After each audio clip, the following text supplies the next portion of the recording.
Hey guys, this is Sarah and I'm here with my July wrap up. And this month I read 9 books, and that for me is like insane. My goal is 4 books a month, and with 4 books I'd be very happy, but 9 happened this month and I'm gonna take that.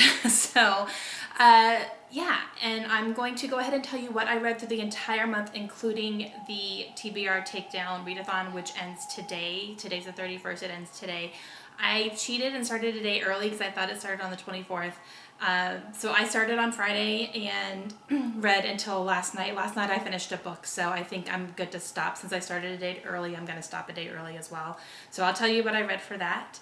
And yeah, let's get started. Okay, so the first book that I read in July was A Court of Thorns and Roses by Sarah J. Maas. And this ended up fulfilling a prompt for me for my reading challenge. I'm doing the Pop Sugar Read Challenge for 2015, and I have a link in the description if you want to see it. But the prompt that this one fulfilled, I might have fudged it a little bit, but I used it for read a book with antonyms in the title. So two things that are opposite in the title of the book. And I kind of thought Thorns and Roses were opposite. Thorns are pointy and spiky and hard, and roses are soft and pretty and things. So yeah, I think if you look up antonyms for roses, thorns are not in there, but I'm gonna count it, so it counts for me. So I checked off that one. And I'm not going to go into detail about this book because I did do a full video review on this book. I did a non-spoiler section and then a discussion afterwards that has spoilers in it. So if you want to look at that, go ahead and click on the link in the description. I'm going to include a link to that so you can see that. But I kind of give you a whole bunch of my thoughts, especially if you've read it already and you want to watch the discussion part. I kind of got stuff off my chest about it. I ended up giving it 4 stars. I really did enjoy it. There were quite a few things though that irritated me a little bit about it. So it wasn't my favorite book by her, but it kept me interested enough that I enjoyed it, and I do want to keep reading in the series when she releases some more. So yeah. Okay, so the next 2 books that I read, I actually got for review, and Tangle Publishing sent them to me to review them and give my honest opinions about them. So I went ahead and read those pretty quickly. They were both pretty short, but I actually really enjoyed both of them. The first one is called The Prince's Runaway Lover, and that is written by Robin Covington. And I gave this one 4 stars as well. It was short. It is an adult romance, so there's very strong sexual situations and strong language as well. And yeah, but overall I really enjoyed it. And the second one is called Baby's Got Bite, and that is written by Candace Havens. It's actually book number 2 in a series, which I didn't know at the time when I read it, but it felt like a standalone, so I didn't feel like I needed to read the first one to understand this one. And this one is kind of a paranormal adult romance. So again, strong sexual situations and strong language. And then there's also like vampires and werewolves and fairies and things like that into it as well. But yeah, so that one I gave 4 stars as well. I enjoyed both of them. And I actually have a separate review video for both of these as well. Both of the books are in the same video since it's from the same publisher. So I'll include a link in the description here if you want to see that one as well. If you want any more of the summary or of my thoughts about it, you can go ahead and check out that video as well. And The Prince's Runaway Lover I actually used as a prompt for my reading challenge as a book that was published this year. It came out in June, I believe. Either June or early July. I can't remember if it was the end of June or early July, but it's already out, it's released. So I went ahead and checked off that one. The 4th book that I read is I finally finished The Enchanted by Renee Denfeld. This should have taken me not very long at all. The problem is that I picked it up in June and I started to read it and I got about 50 pages into it, but then I ended up putting it down because I had some library books that were due soon, so I wanted to get through those. And then I ended up getting the 2 advanced reader copies that I needed to do by a certain deadline. So I ended up putting this one down and then reading those. And then as soon as I was done with that, I came right back to this one and picked it up and read it. And I really, really enjoyed this. This was definitely a different type of book for me. It's kind of a magical realism, I guess you could say. There's no like supernatural, superheroes or paranormal or anything like that, but there is kind of an element of magic in it. And this takes place in a prison, and it follows a woman who is a death row investigator. So she takes inmates who are on death row, takes their cases and investigates and tries to find out more information to see if she can get them off of death row. Not necessarily let them go free or out of jail, but to get them off of death row so they don't have to go through that. So it's very dark. It's very, a little bit disturbing because you kind of learn about some of these crimes that some of these inmates had dealt with or that they committed. And yeah, and then the woman in here ends up kind of having a connection with the pastor who, like the death row pastor, he's the one who he consoles them and, you know, gives them their last rites, like last confessions or whatever before they go under the death penalty. But yeah, so it was very good. I really enjoyed it. I was surprised that I enjoyed it so much since it is such a different book for me. And the magical part is actually kind of interesting because this book is told from the perspective of an inmate who knows what the other characters are feeling and thinking. So that's really interesting. And it was kind of weird. It took me a little bit to get used to it. I was like, why does he know what she's thinking? It's really strange. How does he know what she's doing at this point in time? But yeah, so it's from his perspective. He's kind of the one telling the story, and he's talking about them as they are living their lives outside of the prison, but he's locked up, but he knows what's going on. And yeah, it was very interesting. I really enjoyed it. I would definitely recommend it if you want something that is a little, it will make you think, it will challenge you a little bit. So yes, I really, really enjoyed this one. This one did not fulfill any prompts on my reading challenge, so it was just a little extra one that I read. The fifth book that I read was Chasing Harry Winston by Lauren Weisberger, and this one I picked out of my TBR jar for June, and I ended up not being able to get to it, so I got to it for July, and I really enjoyed this one, guys. I think I talked about this one in my mid-year freak out tag book because this one made me happy. And after reading The Enchanted, I really needed something light and fluffy, so this was really good for that. And this one follows three friends who live in New York City, and kind of them and their relationships with men, and their challenges and their struggles and their successes and things like that. So I really, really just enjoyed this. It was funny. I really liked the characters and their dynamic together and their relationships with each other, and how they kind of dealt with the men in their lives and kind of how they were treated and things like that. The only thing I didn't like was that one of the characters, she ended up cheating on the man in her life, and it was very sudden. There wasn't really a whole lot of build up to it. There wasn't a whole lot of internal, you know, desires with this other guy. It just kind of boom happened, and I was like, what? I don't know, I didn't like that. Like if there's going to be a situation where someone is cheating on someone else, there needs to be like it needs to be a bigger deal to me, I think.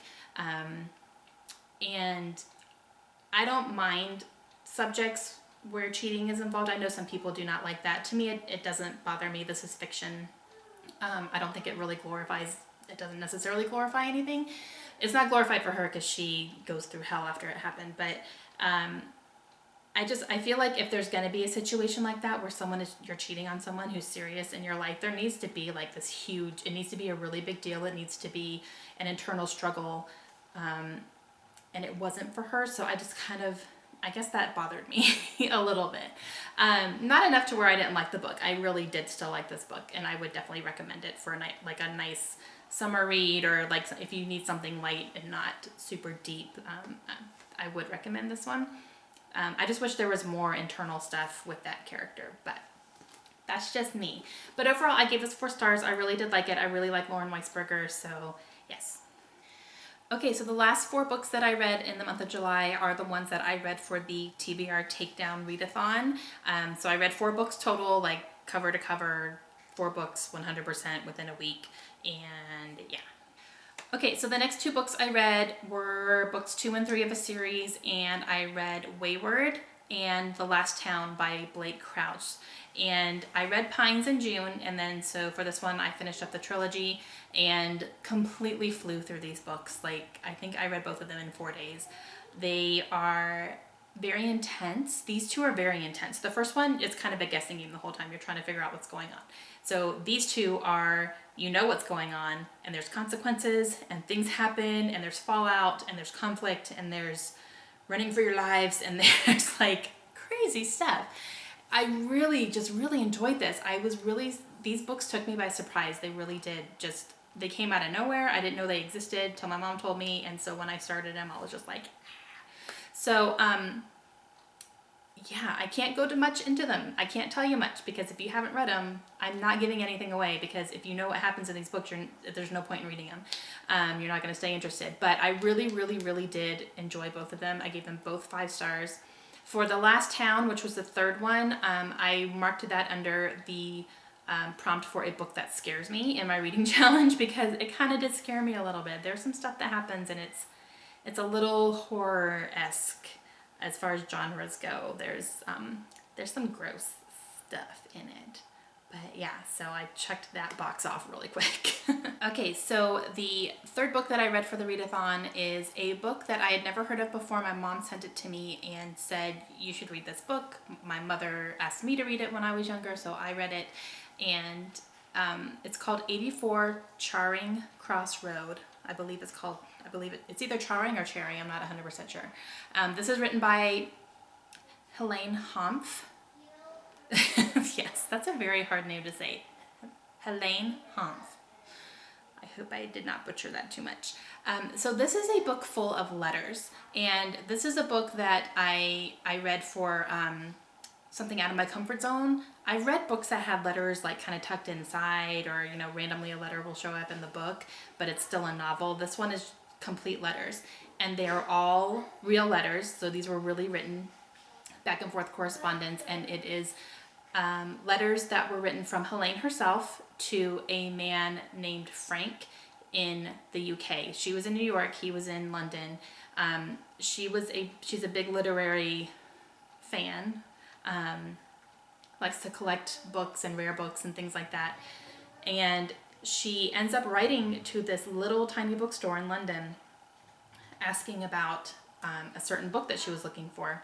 So Frank responded to her. He worked in the bookstore, and it just kind of sparked this correspondence that happened over the course of like almost 20 years. They were writing letters back and forth. And I thought that it was maybe a love story, but it actually wasn't. It was just a deep friendship and deep respect. And they wrote back and forth to each other, talking about books, but also kind of family stuff and real life stuff kind of sneaks its way in there. She also ends up trading letters with other people who work in the bookstore, and then eventually with Frank's wife, they start, sharing stories and things like that too. So it was really cool. I got through it really quickly. I think I read this in about 2 hours, honestly, and you kind of see this relationship blossom between one woman in New York and then an entire bookstore full of employees in London. But yeah, I really liked it. It was a nice little surprise. And like I said, I read it in 2 hours. It was very, very quick, very, very easy. There was actually a movie about this starring Anne Bancroft and Anthony Hopkins, and I think it was made in the 70s. The letters took place from about 1950-ish, I think, into the late 70s. Yeah, so I really enjoyed it. So thanks, Mom, for sending me that. And this actually fulfilled one of my challenge prompts for a book that you can read in a day. So, yeah. Okay, so the last book that I read in July is a book that I got from Entangled Publishing again for review. This one is going to be coming out at the end of August, but it's called Just Say Yes, and it's by Alyssa Goodnight.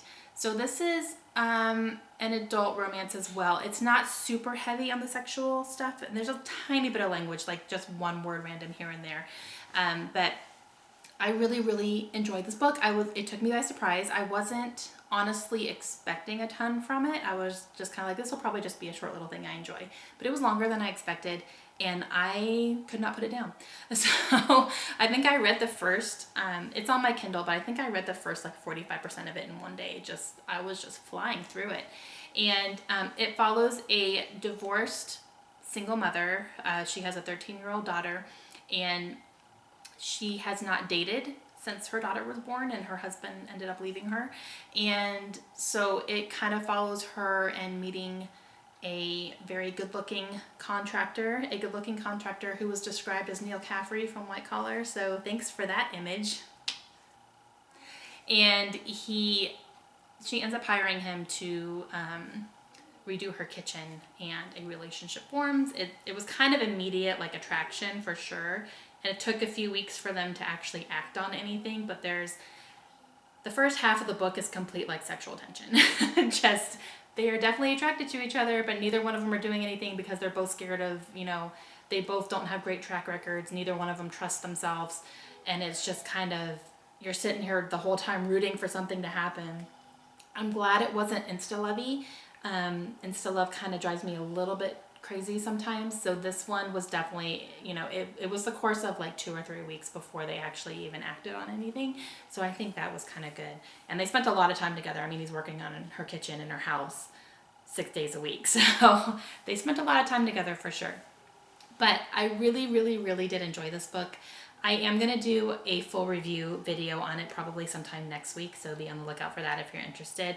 But like I said, this comes out at the end of August, I think the 25th. But yeah, surprisingly, I really, really, really enjoyed that book. Okay, that's it for me. So that is all the books that I read in July. That is a winning month for me. I've never read that much in a month, I don't think. Not for a very long time anyway.